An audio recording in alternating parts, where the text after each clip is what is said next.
Good morning students. तरंग प्रकाशिकी या वेव ऑप्टिक्स में हम लोग व्यतिकरण पढ़ रहे थे। आज इसका लास्ट टॉपिक हम लोग पढ़ेंगे कि एक व्यतिकारी पुंज के मार्ग में पतली पारदर्शक प्लेट रखने का प्रभाव क्या होगा। यानी कि जो प्रकाश पुंज आ रही है उसमें अगर हम कोई ग्लास प्लेट, पारदर्शक प्लेट रख दें तो उसका क्या प्रभाव पड़ेगा। तो उससे पूरे फ्रिंज, जो भी यहाँ पे फ्रिंज का पैटर्न बनता है वह फ्रिंज पैटर्न एक दिशा में शिफ्ट हो जाता है। पहले ये जान लीजिए कि क्या होगा कि यह पूरा का पूरा फ्रिंज पैटर्न एक दिशा में यानी ऊपर की तरफ ये शिफ्ट हो जाएगा। अगर यहाँ पे हम इसको कैलकुलेट करें तो हम उसी को कैलकुलेट करेंगे कि उसका शिफ्ट कितना हुआ है। तो आइए इसको देखते हैं कि जब एक व्यतिकारी पुंज के मार्ग में n अपवर्तनांक वाली t मोटाई की प्लेट रखी जाती है तो संपूर्ण व्यतिकरण प्रतिरूप उसी दिशा में विस्थापित हो जाता है, लेकिन फ्रिंज चौड़ाई अपरिवर्तित रहती है। यानी फ्रिंज की चौड़ाई में कोई बदलाव नहीं होगा, पूरा का पूरा पैटर्न ही शिफ्ट हो जाएगा। अब यहाँ पे बिल्कुल पहले जैसे चित्र बनाया गया था कि यहाँ पे दो स्लिट है S1 S2, इस पर प्रकाश की तरंगें पड़ रही हैं और यह दोनों व्यतिकरण से यहाँ पे फ्रिंजें बना रही हैं। यहाँ पे आपको दिख रहा होगा कि इन दोनों के बीच की दूरी d है, स्मॉल d, और स्लिट और पर्दे के बीच की दूरी कैपिटल D है। इस प्लेट की मोटाई स्मॉल t है और यहाँ से S1P और S2P यह दोनों पथ हैं जिनसे हम पथांतर निकालेंगे और यहाँ O से P तक की यह दूरी XM है। तो आइए अब इसको जो है इसको थोड़ा सा हम बड़ा कर दें, दिखाई दे जिससे कि यह देखिए XM है, यह T है। इस तरह से यहाँ पे D इन दोनों के बीच की दूरी और कैपिटल D स्लिट और पर्दे के बीच की दूरी है। अब आइए इसके मैथमेटिकल फॉर्म को समझते हैं कि माना S1P मार्ग में n अपवर्तनांक की t मोटाई की पारदर्शी प्लेट रखी जाती है। यहाँ पे जैसे आपको दिख रहा है S1P मार्ग में, यहाँ पे देखिए t मोटाई की यह प्लेट रखी जाती है। तो S1 से P तक प्रकाश S1P माइनस T दूरी वायु में तथा T दूरी प्लेट में तय करता है यानी चलता है। अतः S1 से P तक प्रभावी पथ जो होगा वह S1P माइनस T और प्लस NT के बराबर होगा। यानी जो पथ यहाँ पे प्रकाश चलेगा वह S1P माइनस T, यह तो हो गया यह वायु में, और N इंटू T यह दूरी चलता है इस ग्लास में या मतलब उस पदार्थ में, पारदर्शी पदार्थ में। तो कुल दूरी जो यह S1P माइनस T और प्लस NT होगा यह प्रभावी पथ होगा। यह जो NT आता है यह हम N = C/V को प्रयोग करके निकालते हैं। आप इसको बुक में देखकर और इसको इस NT को निकाल लीजिएगा। तो कुल प्रभावी पथ हो गया S1P minus T plus NT होगा। अब P पर व्यतिकारी तरंगों के बीच पथांतर हम निकालेंगे डेल्टा। यह क्या हो जाएगा S2A के बराबर होगा। और S2A यहाँ पे आइए देख लीजिए S2A क्या है, यह देखिए ये पथांतर है S2A जिसको हम लोग निकालने जा रहे हैं। तो S2A यह हो जाएगा S2P माइनस S1P और plus N minus 1 into T। तो यह पथांतर कैसे हुआ, यहाँ पे देखिए S1P माइनस T और प्लस NT है। तो इसको जब हम लोग सॉल्व करेंगे तो हमको मिलेगा S1P और minus N minus 1 into T, और जब हम सब माइनस यहाँ पे यानी कि पथांतर के लिए घटाएंगे तो S1P माइनस हो जाएगा और minus N minus 1 into T plus हो जाएगा। यानी इसमें हम S2P में से इसको घटाएंगे तो हमको यह मिलेगा। तो S2P minus S1P plus N minus 1 into T यह पथांतर हुआ इस डेल्टा।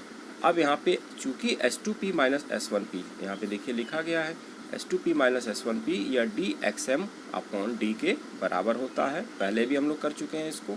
तो यह पथांतर हमने यहाँ पे रखा S2P माइनस S1P का मान, तो dXm/d plus N minus 1 into T यह पथांतर कुल पथांतर हुआ। यह समीकरण नंबर 1 हुआ।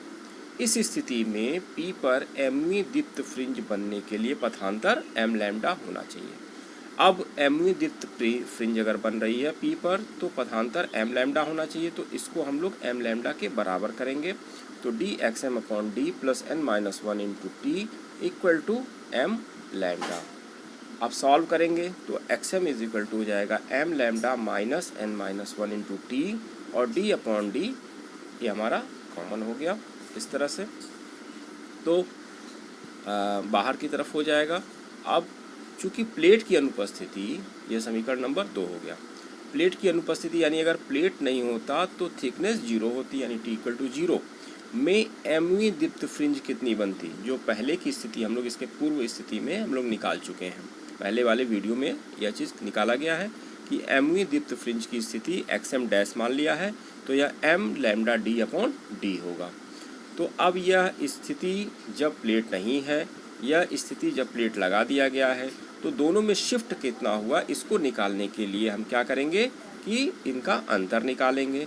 अतः स्पष्ट है कि प्लेट रखने पर एमवी दीप्त फ्रिंज का विस्थापन कितना हो गया, x0 या x m minus x m dash हो गया, यानी x m minus x m dash, इसमें से हम इसको घटा देंगे। अब यहाँ पे जब घटाएंगे तो d अपॉन डी कॉमन हो जाएगा, m lambda minus m lambda से कट जाएगा और plus n minus one into t बचेगा, तो हमको मिलेगा x0 is equal to d upon d n minus one into t. यह समीकरण नंबर 3। यह सूत्र m से स्वतंत्र है, यानी m इसमें नहीं दिखाई दे रहा है, तो इसका मतलब कि सभी दीप्त एवं अदीप्त फ्रिंज एक ही दिशा में शिफ्ट हो जाएंगे, उसके नंबर से कोई मतलब नहीं, यानी सभी दीप्त एवं अदीप्त फ्रिंजों का विस्थापन x0 होगा, तो यह x0 विस्थापित हो जाएगा। अब आइए आगे देखते हैं। चूँकि x0 is equal to d upon d into n minus one into t है और इस व्यंजक में m नहीं है, इसलिए सभी दीप्त एवं अदीप्त फ्रिंजों के लिए यही विस्थापन होगा। तो अब उपयुक्त सूत्र से प्लेट की मोटाई अगर हमको निकालना हो स्मॉल टी, तो क्या करेंगे, x0 d upon d n minus one के बराबर होगा, यानी इस सूत्र से हम टी का मान निकालेंगे प्लेट की मोटाई। परंतु W क्या है, फ्रिंज विड्थ है, या डी लैम्डा अपॉन डी है, तो यहाँ पे हम d अपॉन डी को लैम्डा अपॉन W रख सकते हैं, तो यहाँ पे t का मान जो हो जाएगा x0 lambda upon W into n minus one, यानी यह वेवलेंथ के टर्म्स में हम उस प्लेट की मोटाई को निकालेंगे। अब आइए यहाँ पे एक क्वेश्चन है, एक दो क्वेश्चन इसको करते हैं कि इस पे आधारित। तो एंक के द्विस्लिट प्रयोग में 100 सेंटीमीटर दूर रखे पर्दे पर व्यतिकरण फ्रिंजें दिखाई देती हैं। जब व्यतिकरण करने वाली किसी प्रकाश किरण के मार्ग में 1.56 अपवर्तनांक की कांच की एक प्लेट रख दी जाती है, तो 10वीं दीप्त फ्रिंज केंद्रीय फ्रिंज से 12 mm विस्थापित हो जाती है। यदि स्लिटों के बीच की दूरी 0.5 mm हो तो प्लेट की मोटाई ज्ञात कीजिए। यानी स्लिटों के बीच की दूरी स्मॉल डी दिया है, ठीक है, केंद्रीय दीप्त फ्रिंज से 12 mm दिया कि ये शिफ्ट हो जाती है, अपवर्तनांक दिया है और पर्दे की दूरी दिया है 100 सेंटीमीटर। अब आइए इसमें, तो माना कांच की मोटाई t तथा अपवर्तनांक n है और माना संपूर्ण फ्रिंज प्रारूप x0 दूरी से विस्थापित होता है, तब x0 क्या हो जाएगा, d upon D n minus one into t. यह अभी हम लोगों ने इसको किया है।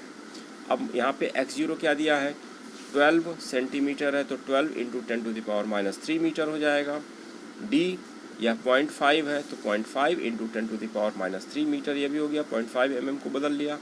कैपिटल D 100 सेंटीमीटर है, तो यह 1 मीटर के बराबर हो जाएगा और n 1.56 है, तो स्मॉल t की जो वैल्यू आएगी वह x0d upon d n minus one होगी, जो सूत्र अभी ऊपर लिखा गया है।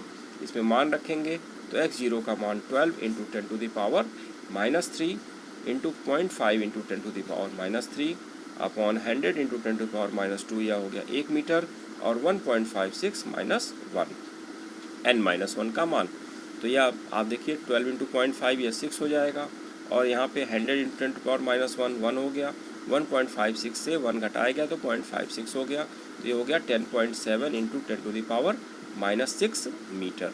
तो स्मॉल टी हो गया 10.7 into 10 to the power minus 6 metre, यह थिकनेस हो गया। दूसरा, यंग के द्विस्लिट प्रयोग में 1.5 अपवर्तनांक वाली कांच की एक पतली प्लेट किसी एक स्लिट से आने वाली प्रकाश किरण के मार्ग में रख दी जाती है। यानी यहाँ पे 1.5 अपवर्तनांक है, तो यंग के डबल स्लिट एक्सपेरिमेंट का आधारित ये भी क्वेश्चन है, तो इसको भी हम लोग उसी तरह से करेंगे। तो 1.5 अपवर्तनांक वाली कांच की एक पतली प्लेट किसी एक स्लिट से आने वाली प्रकाश किरण के मार्ग में रख दी जाती है।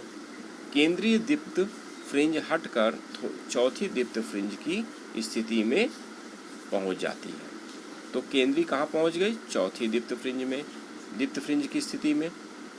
यदि प्रयुक्त प्रकाश की तरंग दैर्घ्य 6000 एंगस्ट्रॉम हो तो प्लेट की मोटाई ज्ञात कीजिए। ठीक, तो यह 6000 एंगस्ट्रॉम की जो कलर लाइट होगी ये येलो से रेड की तरफ शिफ्ट होना शुरू होगी। 5893 यह येलो कलर की लाइन होती है, तो यह येलो कलर होगा। तो यदि प्लेट रखने पर फ्रिंज विस्थापन x0 है तब x0 हो जाएगा d/d into n-1 into T. तो x0 हो जाएगा 4 इंटू w, यानी 4w यानी चौथी दीप्त फ्रिंज की स्थिति। तो 4d लैम्डा अपॉन d हम रखेंगे, क्योंकि फ्रिंज की विड्थ जो या चौड़ाई है d लैम्डा अपॉन d है। तो x0 का मान 4d लैम्डा अपॉन d यहाँ पे रखने पर क्या होगा? 4d lambda upon d equal to d upon d n-1 into t. यहाँ पे देखिए d और स्मॉल d कट गया, बचा क्या? t is equal to 4 lambda upon n-1। अब यहाँ पे लैम्डा का मान क्या है? 6000 एंगस्ट्रॉम है।